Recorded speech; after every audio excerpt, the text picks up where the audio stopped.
Okay. Let's go ahead and unpack this, because usually when we sit down to talk about the music industry or really any kind of creative Yeah, media, right. We are looking at the machinery of it all. exactly, we're looking at album rollout strategies, viral marketing on TikTok, streaming numbers, or how a genre is pivoting to capture some new demographic. Yeah, it's usually pretty cut and dry business analysis. We are talking about commerce. Right. Or performance getting the most eyes and ears on a product. Exactly. But the stack of notes I have in front of me today, this is something else entirely. Today's deep dive is into Sera Vale Studios. And I have to admit, when I first started reading through these source documents, I was really trying to categorize it. I think we both were. Yeah, because you look at it and you think, okay, is this a record label? Is it a playlist curator? Or is it a mental health app disguised as a Spotify profile? And the answer to that is kind of yes, but also none of the above. Huh. Very helpful. I know, I know. But it really does defy the standard boxes we try to put media companies into. It's a very slippery concept. It really is. If you look closely at the source material, they explicitly reject that traditional label definition. They actually describe themselves right out of the gate as a cinematic music universe. The cinematic music universe. Which, I mean, that sounds like we're about to discuss a superhero franchise with capes and explosions. In a weird way, it is a franchise, but the battlefield isn't New York City or outer space. The battlefield is the internal world. Oh, wow. Okay. Yeah, the core premise here isn't about performance or entertainment in the way we usually consume it. It's entirely about creating an emotional sanctuary. An emotional sanctuary. Right.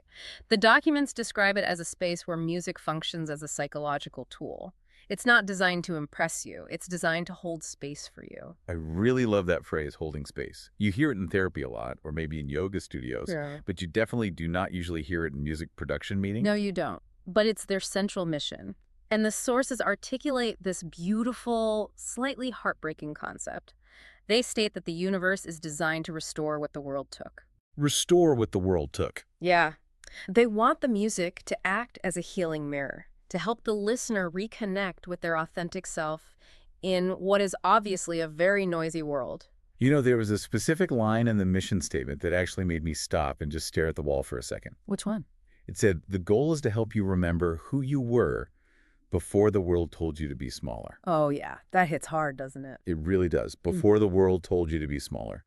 I think everyone listening to this, regardless of your background or your career, you feel that pressure. Absolutely. We all shrink a little bit to fit into a job description or a relationship dynamic, or just to navigate a crowded room without making waves. Exactly. We condition ourselves for safety. We basically prune parts of ourselves away. Right. And what we're looking at today in this deep dive is a system, a very carefully constructed one, that uses specific artist archetypes, a philosophy they call magic versus machinery, and distinct emotional frequencies to literally reverse that shrinking process. Okay, so if traditional music is about, hey, look at me, the artist, Sera Vale is about, look at you, the listener.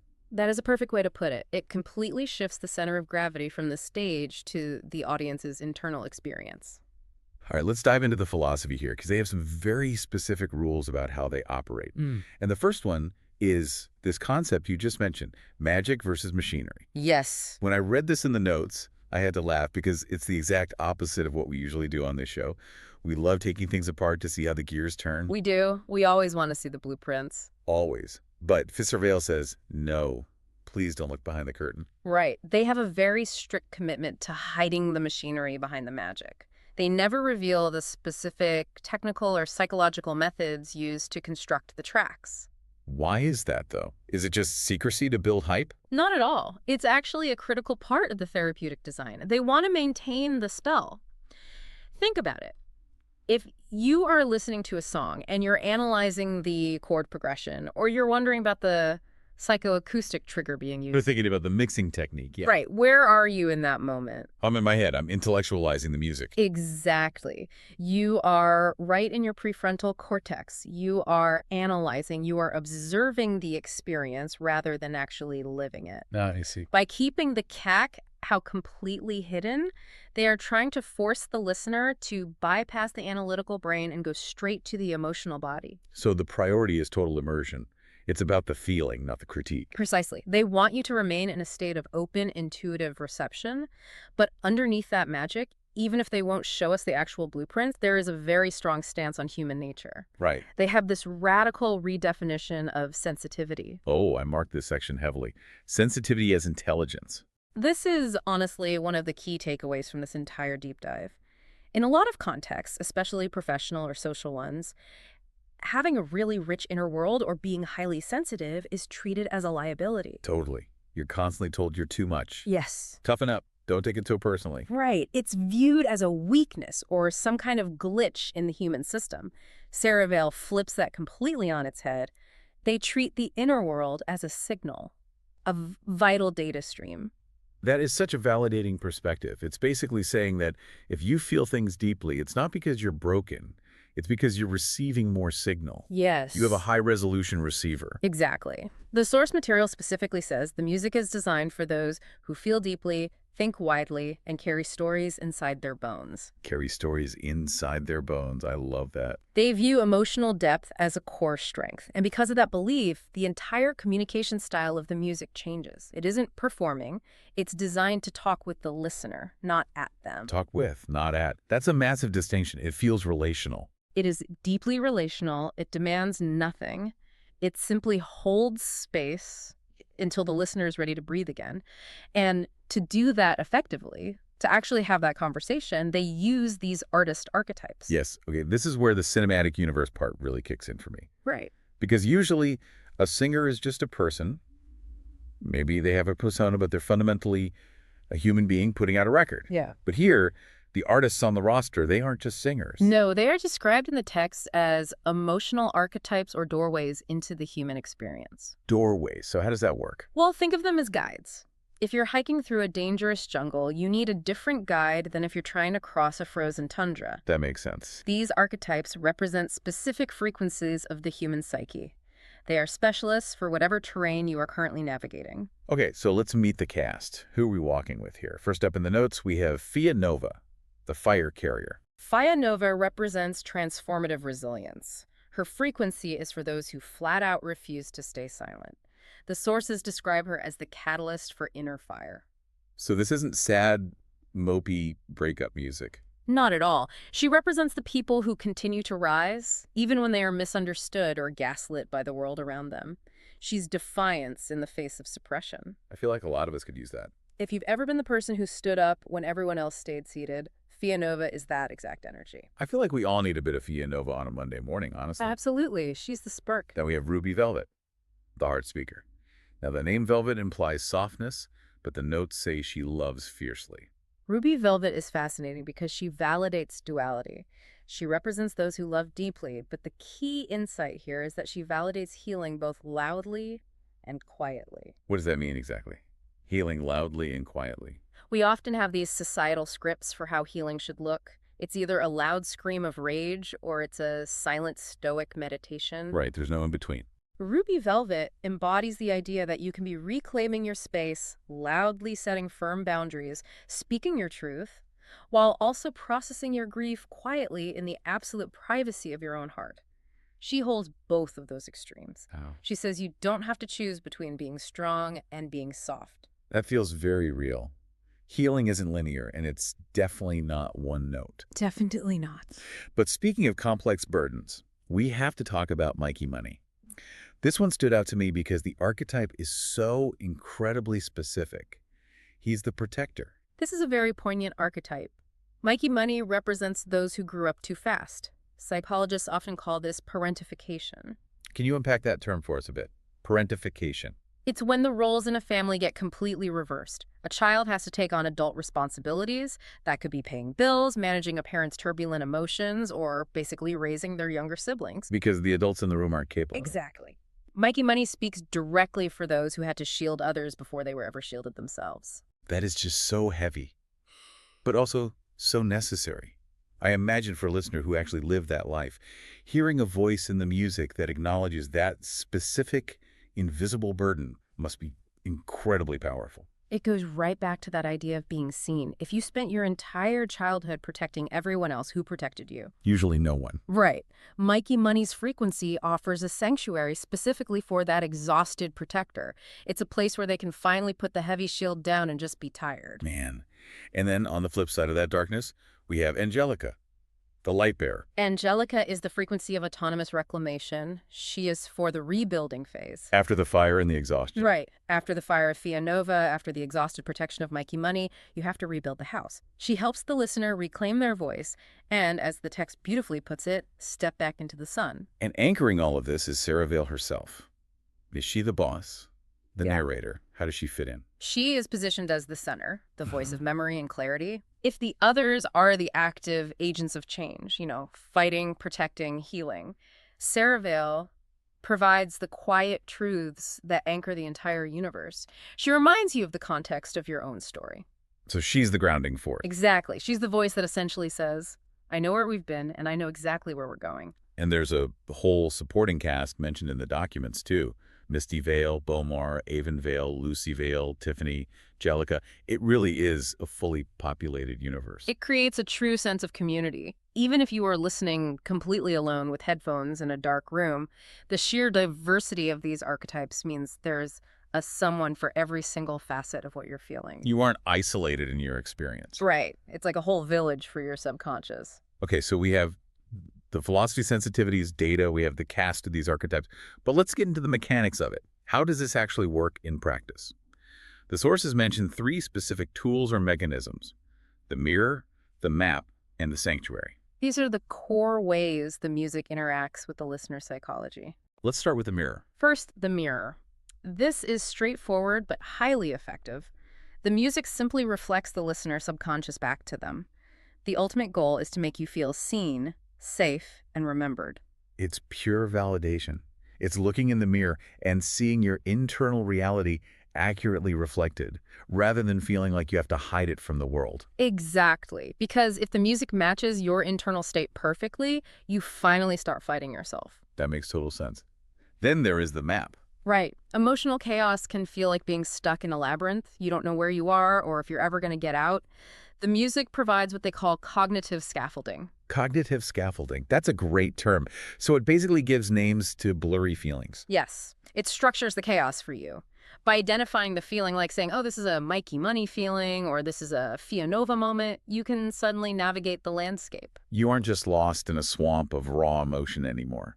You're on a specific, named path. Precisely. And finally, the sanctuary. This is the physiological piece of the puzzle.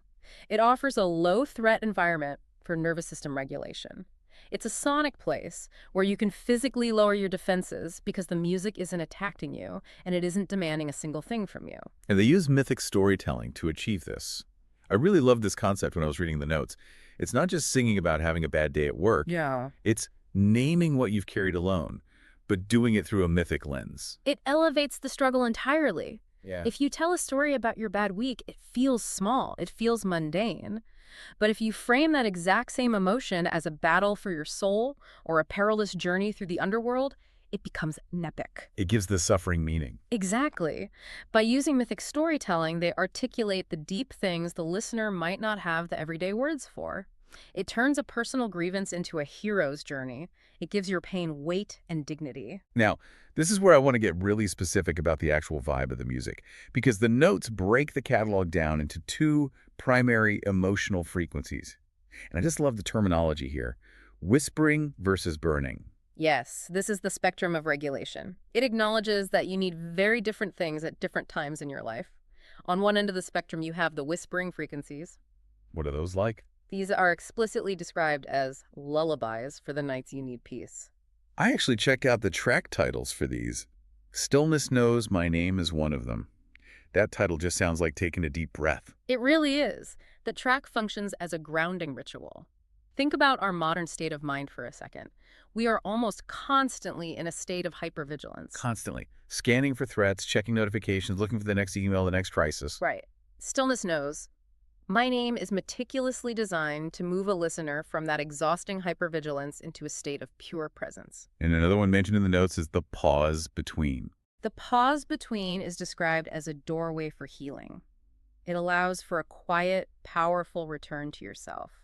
It's all about creating that necessary space. Because you can't heal if you are running at 100 miles an hour. You absolutely can't. You need the pause. So that's the whispering side. It's soft, grounding, and safe. But sometimes you don't need a hug. Sometimes you need a sword. Yes. And that's exactly where we get the burning frequencies. Right. These are described as the anthems for the days you need strength. This is the flame that refuses to stay silent. Unbreakable Bloodline is a prime example. That is a power title right there.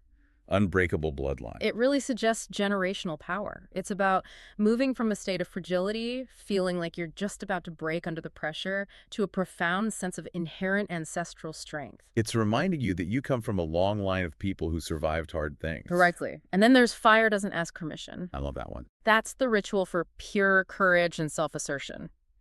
If stillness knows my name is about peacefully accepting where you are, Fire Doesn't Ask Permission is about radically changing where you are. It's about agency. It's about agency. It's saying, I'm going to take up space in this world and I am not going to apologize for it. And there's a bridge between these two extremes, right? It's not just a binary switch where you're either completely asleep or screaming at the top of your lungs. Correct. It's a fluid spectrum. There are tracks that sit right in the middle or serve as specific pivots between states. Like written inside my heart. Yes, that one is noted for bringing emotional clarity. And Spirit Sings is for spiritual alignment. These tracks help you transition from one state to the next. The overarching idea is that these frequencies work together in tandem to rebuild you from the inside out. So you need the safety of the whisper to actually build the capacity for the fire of the burn.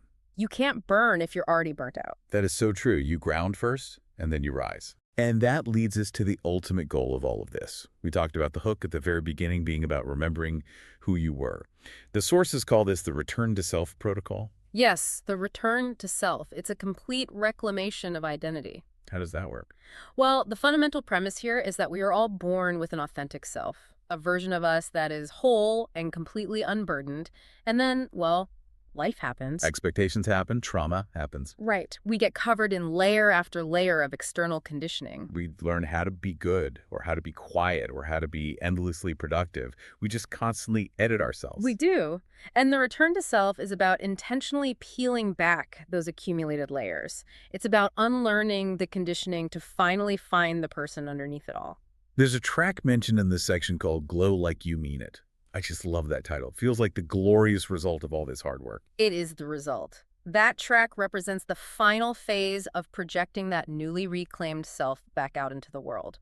The notes actually call it radiant possibility. Radiant possibility. Once you've done the hard grounding work with the whispering frequencies and you've found your voice and power with the burning frequencies, then you glow. You take up space again. You take up space. And the most important part of this entire journey, the thing that keeps coming up over and over in the text, is that central promise. You are not walking alone. That is the absolute core promise of the studio. Because it's a solitary journey, but it doesn't have to be lonely. Right. While you, the listener, are the primary agent, I mean, you have to do the work. You have to actually feel the uncomfortable feelings. No one can do that part for you. The music ensures you aren't doing it in a vacuum. It acts as a companion. It really redefines what a record label or a music studio can even be. It's so much less about commerce and more about building, I don't know, emotional infrastructure. Emotional infrastructure is a brilliant way to put it. We have physical infrastructure, roads, bridges, tunnels, to get us where we need to go externally. Sera Vale is building the structural support for human interiority. They are meticulously building the bridges to get you back to yourself. So if we step back and look at Sera Vale Studios as a whole, it's a friend. It's a sanctuary. It seamlessly combines this epic, mythic storytelling with just incredible emotional intelligence. And it does all of that without ever asking for your applause. That is the key distinction here. It isn't built to impress the listener. It is built to remember them. To remember them. That fundamental shift in intent, moving from impression to remembrance, it changes absolutely everything about the listening experience. It really makes you rethink how we consume media in general. Usually we go to media looking for a distraction. We want to numb out or turn our brains off after a long day. Exactly. But this is the exact opposite of distraction. This is deep connection. It's actively asking you to turn your brain, and more importantly, your heart, back on. It really does. And it raises a remarkably important question for anyone listening to this deep dive right now.